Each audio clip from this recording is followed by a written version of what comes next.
So it appears that this MMA fight between Francis Ngannou and Deontay Wilder is currently in the works for later this year.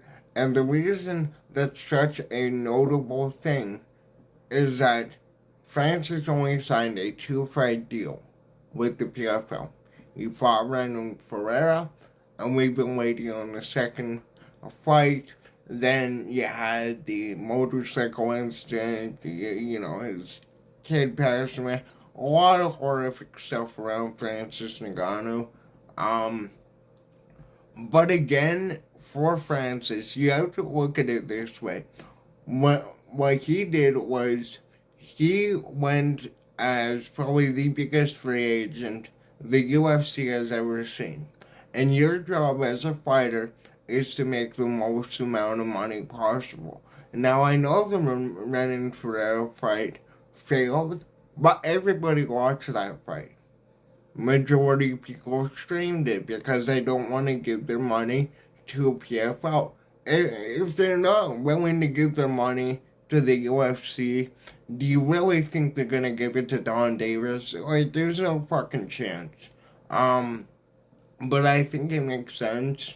When you're outside of the UFC, you're purely looking for money fights.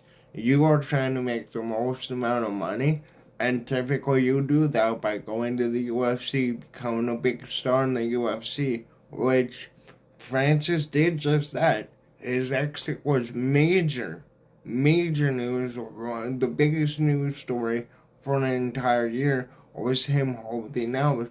And we obviously know the UFC offered him a 10 mil fight for John Jones. He did the boxing, fought Renan Ferreira, and he guaranteed himself $16 million plus $2 million for each of his opponents in the PFL. It was a brilliant move by Francis Ngannou. I don't know why we're putting the PFL being a miserable promotion that's about to die out. Why are we throwing that on Francis Ngannou? But I would love to see it, man. I want to see Francis Ngannou make every dollar he can, man. I will never root against Francis with everything that guy has been through. But let me know, what do you think about this fight down below? Do you want to see it happen, and who do you think will win?